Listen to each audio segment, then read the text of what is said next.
Welcome to our channel my home Pakistan. Punjab की सरसब्ज़ व शादाब ज़मीन से आप सबको खुशामदीद। इस वक्त हम तहसील जड़ावाला में, जो कि फैसलाबाद की तहसील है, उसमें मकुआना की तरफ जा रहे हैं। खुड़ियावाला से हम जिस गांव में जा रहे हैं, आप इस गांव में फैसलाबाद से करीबन 20 किलोमीटर दूर और जड़ावाला से भी करीबन उतना ही 20-25 किलोमीटर दूर इस गांव में आ सकते हैं। इस गांव की एक तारीख़ी हैसियत है। आज हम आपको भगत सिंह की हवेली की सैर कराएंगे। भगत सिंह का नाम एक करिश्मेटिक और करिश्माती रेवोल्यूशनरी लीडर के तौर पर जंग आज़ादी की में शुमार किया जाता है। उनकी खिदमत क्या है वो हम आपको बाद में बताएंगे, लेकिन आप सबसे पहले हवेली की सैर कर लें।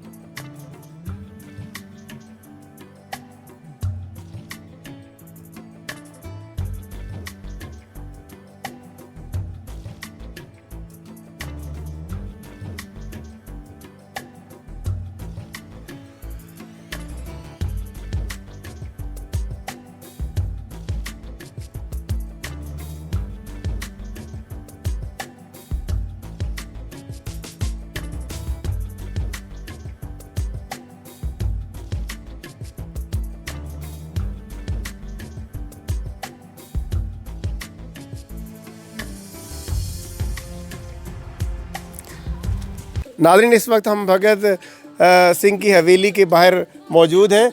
आज़ादी के लिए लड़ने वाले ये अजीम हीरो 28 सितंबर 1907 को इस हवेली में पैदा हुए थे। सरदार भगत सिंह की खिदमत के हवाले से हम आपको बाद में पूरी वीडियो में बताएंगे, लेकिन इस हवेली को, जो कि पार्टीशन के बाद 1947 में चौधरी फजल कादर विर्क साहब को अलाट हुई थी और उनकी ज़मीन भी उन्होंने इसको हवेली को बड़े शानदार तरीके से रखा है। और कई बार कोशिश की गई कि इस हवेली को, जो बाहर के सरदार हैं, उन्होंने कोशिश की कि इंडिया से भी आने वाले लोग इसको विज़िट करते हैं कि ये हमें दे दिया जाए, लेकिन इन्होंने उसको बेचने की बजाय इसको एक सकाफ़ती विरसा बनाया है और लोग इसको यहाँ पे आकर विज़िट करते हैं। और आपको अंदर चल के अब हम इसकी डिटेल जो है ना वो तफसील बताते हैं। ये देखिए नाज़रीन, ये हिस्टोरिकल हवेली है सरदार भगत सिंह की। ये उनका गेट है। अब हम अंदर दाखिल हो रहे हैं, आप भी हमारे साथ आए अंदर।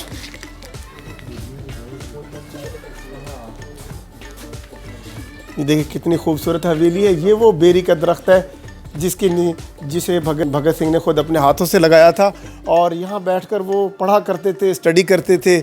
और ये भगत सिंह के बारे में अमूमी तौर पर कहा जाता है कि वो सिर्फ़ एक गन लेकर लड़ाई ही किया करते थे। ऐसी बात नहीं है। वो एक पढ़े लिखे रेवोल्यूशनरी आदमी थे। उन्होंने बेशुमार किताबें पढ़ी, स्टडी की, अपने दौर के जो असातिज़ा से उनसे अच्छी तरह से स्टडी किया और इस घर के अंदर वो इनकलाब जिंदाबाद का नारा लगाया। और वो हम अंदर चल के आपको वो कमरा भी दिखाते हैं जहाँ उनकी बर्थ हुई, तो आप हमारे साथ चलें।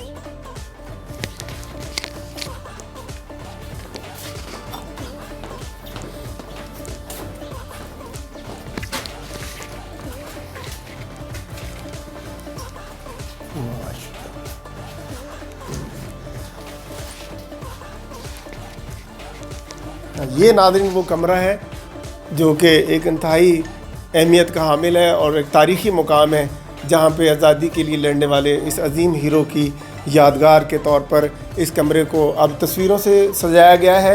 इसमें उस वक्त के अजीम जो बहादुर रेवोल्यूशनरी लोग थे, उन सब की तस्वीर को इस कमरे में लगाया है। मज़ीद इस हवेली के बारे में जो साकिब विर्क साहब आपको बताएँगे। जी, सबसे पहले जी वेलकम, आप तशरीफ़ लाए हैं। और आपको बताता चलूँ कि ये जो 2 कमरे हैं ये 1896 के बने हुए हैं और ये कमरे भगत सिंह के फादर, उनके चचा ने ख़ुद बनाए।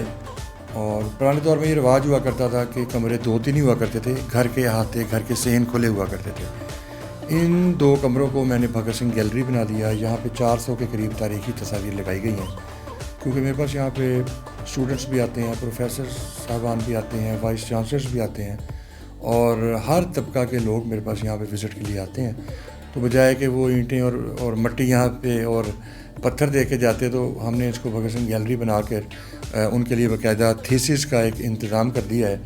और जो आप देख सकते हैं कि यहाँ पे भगत सिंह की फैमिली, भगत सिंह के जो दोस्त और उस दौर में जो उस तहरीक का हिस्सा थे, उन सब की तस्वीर यहाँ लगाई गई हैं। और ये जो 7 वाला कमरा आप देख रहे हैं, उस कमरे में भगत सिंह सरदार साहब का जन्म हुआ और इसको आप भगत सिंह साहब का जन्म स्थान भी कह सकते हैं। और पूरी दुनिया से यहाँ पे मेहमान आते हैं और दरवाज़े खुले हैं, जब चाहें आप आ सकते हैं, तशरीफ़ ला सकते हैं और इस घर का, तारीख़ी घर का विज़िट कर सकते हैं। और मैं सबको, देखने वालों को, सुनने वालों को हमेशा यही कहूँगा कि आप लोग जब चाहें तशरीफ़ ला सकते हैं। जी बहुत ठीक है। अब आप अंदर उनके बर्थ प्लेस वाला वो कमरा भी दिखा दें। ये देखें नाज़रीन, इस कमरे में भी बहुत सी तस्वीरें लगी हुई हैं। सामने वो यादगार तस्वीर नज़र आ रही है जब भगत सिंह को हथकड़ियाँ पहनाई हुई हैं और उन्हें जो है ना एक तफ्तीश के तौर पर पेश किया गया। इसके बारे में थोड़ा सा बयान कर दें। ये ओरिजिनल तस्वीर है। ये भगत सिंह साहब जब लाहौर अनारकली पुलिस स्टेशन में जब अरेस्ट किया गया उनको, तो उस दौर में CID इंस्पेक्टर उनकी तफ्तीश कर रहे हैं। ये 7 वाली तस्वीर जो हैंड पेंटिंग है, ये ओरिजिनल नहीं है, लेकिन इसमें दिखाया गया उन्हें पढ़ने लिखने का शौक़ था और उन्होंने कहा था किताब और अखबार जो है पढ़ा लिखा कैदी उसका हक है, उसे मिलना चाहिए। इधर आप आ जाए तो ये चंद्रशेखर आज़ाद हैं, जिन्हें भगत सिंह अपना उस्ताद, अपना गुरु मानते थे। ये भगत सिंह की सजाए मौत से कुछ 24-25 दिन पहले गोरों ने इनकी टांग पे गोली मार दी थी और इन्हें अंदाज़ा हो गया था कि गोरे इनको नहीं छोड़ेंगे, तो इन्होंने फिर अपने सर में गोली मारकर अपना खात्मा कर लिया था। उनका ये कहना था कि मैं अंग्रेज़ की गोली से जो है वो नहीं मरूँगा। ये 1914 का गदर अखबार आप देख रहे हैं, उसमें जो भी बजट होता था उस टाइम पाको हिंद एक ही था, तो जो उसका बजट वगैरह होता था उसको सारा इसमें मेंशन किया गया है। और ये गदरी बाबा हैं जो बड़े पेशवा हैं, सरदार हजरात जो जिनको मानते हैं, ये वो गदरी बाबा उनकी तस्वीर है। इधर आए तो ये आपको एक FIR की नकल नजर आएगी। ये जो अनारकली पुलिस स्टेशन में जो FIR दर्ज हुई थी, ये उसकी नकल है। और ये शहीद इशफाकुल्लाह खान साहब हैं, चूँकि मुसलमान और सरदार मिल के अंग्रेज़ के ख़िलाफ़ लड़ाई लड़ रहे थे। और ये सब तस्वीर जो आप देख रहे हैं, ये उस दौर की जो है वो सारी वो लोग हैं जिनका आज़ादी में, पार्टीशन में अहम रोल था। उनकी तस्वीर लगाकर हमने ये साबित किया है कि वो सरदार हों या मुसलमान हों, जो भी तहरीक का हिस्सा थे, उनकी तस्वीर हमने यहाँ पे लगाई हैं। और ये अगर आप चरखा देखें तो ये भगत सिंह की वालदा के ज़ेर इस्तेमाल चरखा, तब मैकेनिकल डिवाइसेस नहीं हुआ करती थी और ये मैनुअल होता था, धागा और सूत बनता था यहाँ से। और ये चक्की के 2 गुलू भगत सिंह की वालदा के ज़ेर इस्तेमाल, कह सकते हैं कि इस चक्की का पिसा हुआ आटा खा के भगत सिंह जो है वो बड़े हुए होंगे। और ये इसको पेंट वगैरह करवा सकते हैं, लेकिन वो फिर आर्टिफिशियल लगना था, इसको नहीं छेड़ा गया। ये उसी हालत में मौजूद है। और आप दीवारें देख रही हैं, तब सीमेंट का दौर नहीं होता था, तब मिट्टी का दौर था। ये मिट्टी से वैसे रिफाइन करके इसे लेप कर दिया गया है। और नीचे हाफ टाइल, अंग्रेज़ दौर में हाफ टाइल जो है ये वो फर्श हुआ करता था।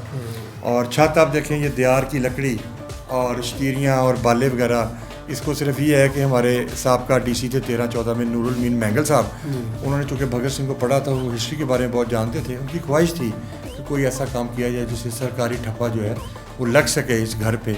तो फिर ये एक स्टीरी ख़राब हो चुकी थी, वो जब नहीं लगवाई तो वो चूँकि बिल्कुल नई हालत में थी और बाकी का कलर जो था वो चॉकलेट कलर हो चुका था, क्योंकि 125 साल पुराने कमरे हैं ये। फिर सारी छत को उधेड़ के, उतार के इसको रंदा लगवाया गया और साथ इसको मेडिसिन लगाई गई ताकि इसकी लकड़ी जो है मज़ीद ख़राब ना होए और उसे बचाया जा सके। नाज़रीन, भगत सिंह की ये तस्वीर 1929 की है, जिसे आपने हिंदुस्तान के कोने कोने में आवेज़ा देखा होगा। भगत सिंह के वालिद किशन संघ सिंधु और वालदा विद्यावती थीं, जिनके यहाँ 7 बच्चे, 4 बेटे और 3 बेटियाँ थीं। भगत सिंह 7 बच्चों में से दूसरे थे। भगत सिंह के वालिद और उनके चचा अजीत सिंह तरक्की पसंद सियासत में सरगर्म थे। 4 साल बग्गे के गांव के स्कूल में भेजने के बाद भगत सिंह का दाखिला लाहौर के दयानंद एंग्लो वैदिक स्कूल में हुआ। 1923 में इन्होंने लाहौर के नेशनल कॉलेज में दाखिला लिया, जिसकी बुनियाद 2 साल पहले महात्मा गांधी की अदम तावन की तहरीक के जवाब में लाला लाजपत राय ने रखी थी, जिसने हिंदुस्तानी तलबा पर जोर दिया था कि वो बरतानवी हिंदुस्तानी हुकूमत के जरिया सब्सिडी वाले स्कूलों और कॉलेजों से दूर रहे। पुलिस नौजवानों पर भगत सिंह के असर वसूख के बारे में फिक्रमंद हुई और मई 1927 में इसे इस बहाने गिरफ्तार कर लिया कि वो अक्टूबर 1926 में लाहौर में होने वाले बम धमाके में मुलव्विस था। गिरफ्तारी के 5 हफ्ते बाद उन्हें 60,000 रुपए के मुचलके पर रहा किया गया था। इन्होंने अमृतसर में शाया होने वाले उर्दू और पंजाबी अखबारात के लिए लिखा और नौजवान भारत सभा के जरिए शाया होने वाले काम कीमत पैम्फलेट में भी हिस्सा लिया, जिसमें अंग्रेजों की मजम्मत की गई थी।